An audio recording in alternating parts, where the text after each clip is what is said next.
You mentioned before that oligopolies would not exist in a free market. Can you elaborate on this? How do you explain Rockefeller having 90% of the oil market at one point during the Gilded Age? And then there's another question here.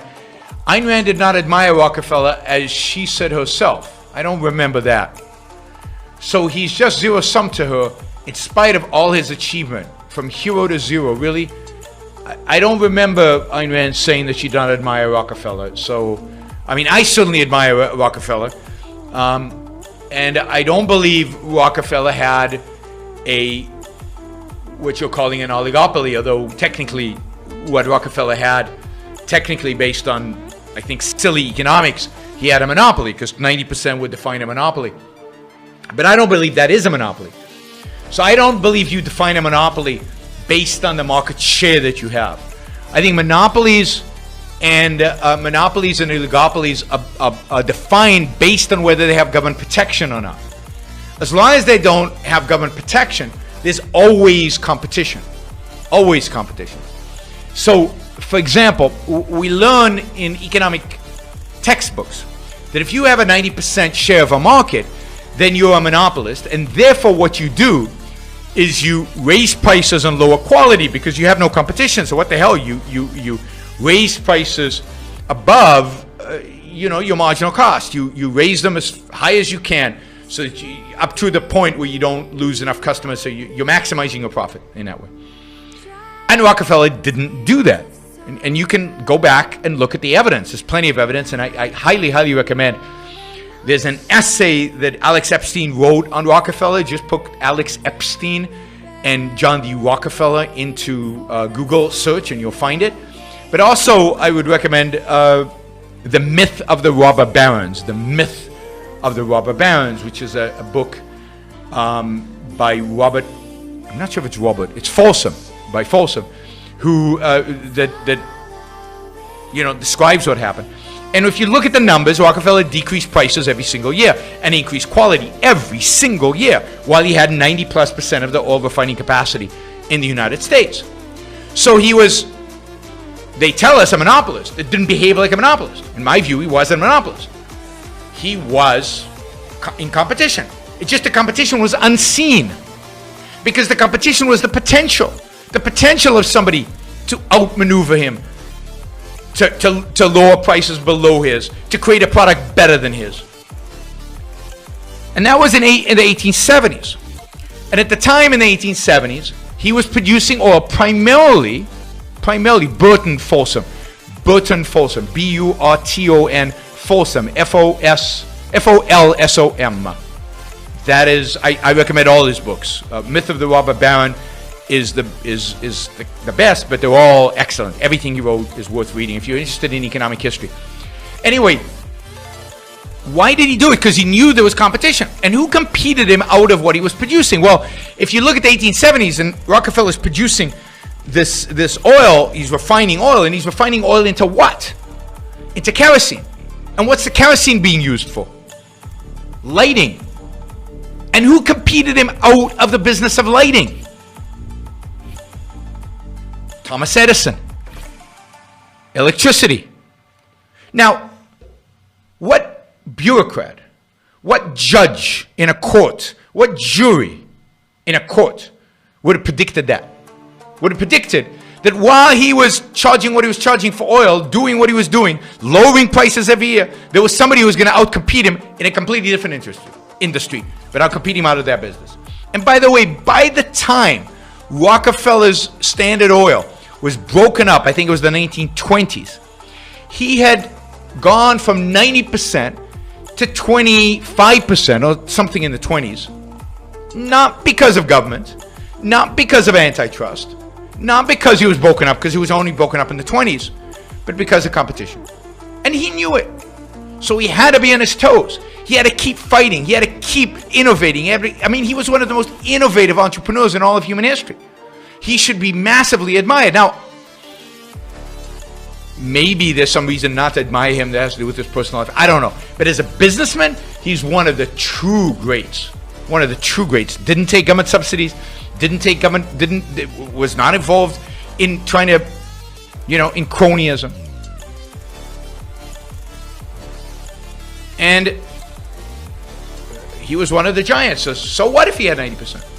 My point is not that a business will not dominate an industry. My point is that domination is not bad, just like Google today dominates search. But how much does it charge you for that search? Zero. And if you think it has a monopoly over internet advertising, but that is too narrow. Does it have a monopoly over advertising, over marketing? No. People have lots of choices when it has to marketing and advertising, even on the internet. But yes, it has some ridiculous percentage of all that.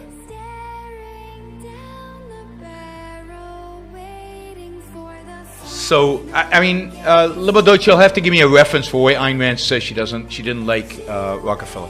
I don't remember that. I'm not saying it's not true, I just don't remember it. So, that's my answer on monopolies. And I've done a number of videos on monopolies. You might want to search Yaron Brook monopoly, and you'll get, generally, if you have questions, a lot of times if you just type my name in and the question, I've already answered it for a lot of it, right? When you say that society has no responsibility here, I think individuals have a responsibility to themselves. Is that it? I don't like the word responsibility involved here. All right, well, what should we say then? Help me. What do I... Do what I wish to do. Is that your point? That the more... No. Do what I rationally think is right, according to the right morality. And help others if you can, but not as a primary obligation. And now, in regard to society, there is no such thing as society, you know. It's all of us. Now, how can we have obligations which we didn't undertake? See, the parents of a child would have obligations for him up to a certain age, since they brought him into the world, but they can't do what is impossible to them. So it doesn't mean that they can at any moment throw the burden on the rest of us. We're society, everybody's society, and we can't have unearned obligations and unchosen obligations. What in the Ayn Rand civil context would be appropriate societal measures to accommodate the ungifted? Their own parents, and a chance to give their parents to earn money. If, however, their parents are poor and cannot assume it, it's a big, heavy burden, then you can appeal to private charity, as it was always done before welfare statism in this country. You want private charity as well for the gifted? If necessary. They usually, in a free society, they won't need it. They'll make their own way, just so you don't stop them. But private charity cannot be done by means of tax collection, which means by force. Private charity is up to you, and if it's a worthy cause, that is, let's say, a subnormal child who certainly cannot help it, it's perfectly all right to help him, but not at the sacrifice of your own child. You'd probably like to get rid of HEW then? Oh, certainly. Oh, most certainly. Much more than that. I'd like to get rid of. A lot of the government, huh? Everything except the basic duties of the government, which is police, law courts, armed forces. You want less government? All right. Thank you. Well, everybody says that. It's a little hard to put that into effect when we've got a country that has such a maldistribution of wealth. You'll give me that, huh? Too few rich, too many poor. I will give you part of that, because if there is a maldistribution, it's to those who have political pull. If some of your money is made with government help and government favoritism, then I grant you that is unfair and improper and unjust. But if you made it yourself, in free competition, enough people want to pay you for your services or your product, then you should keep all of it. Why shouldn't you? You made it. All right. Okay. You also think if the Middle Eastern countries want to hold us up for the oil at $5 a barrel, or a gallon, excuse me, $5, will that day ever be back? They ought to be able to do it. It's their oil. Is that your point? No. My point is we should not have permitted altruistically to all those nations to nationalize what we built for them. They took... towards complete collectivism or socialism, a system under which everybody is enslaved to everybody. And we are moving that way only because of our altruist morality. Yes, but you say everybody is enslaved to everybody, yet this came about democratically, and free people in free countries voted for this kind of government, wanted this kind of legislation. Do you object to the democratic process? I object to the idea that people have the right to vote on everything.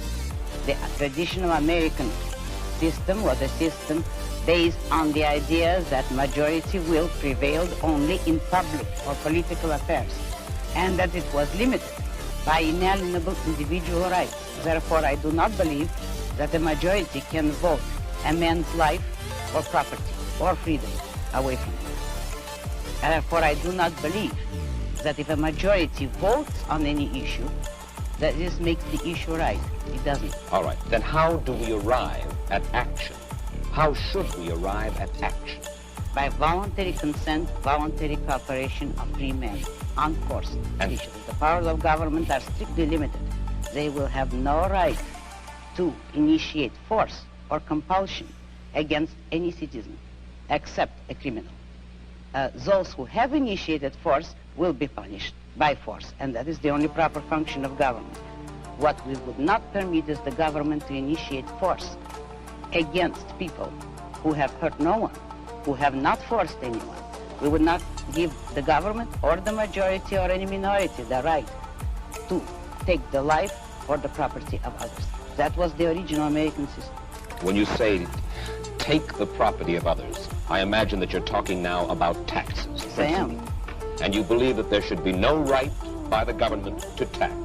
You believe that there should be no such thing as welfare legislation, unemployment compensation, regulation during times of stress, certain kinds of rent controls and things like that. That's right. I'm opposed to all forms of control. I am for an absolute, laissez-faire, free, unregulated economy. Let me put it briefly. I'm for the separation of state and economics, just as we had separation of state and church, which led to peaceful coexistence among different religions after a period of religious wars. So the same applies to economics. If you separate the government from economics, if you do not regulate production and trade, you will have peaceful cooperation and harmony and justice among men.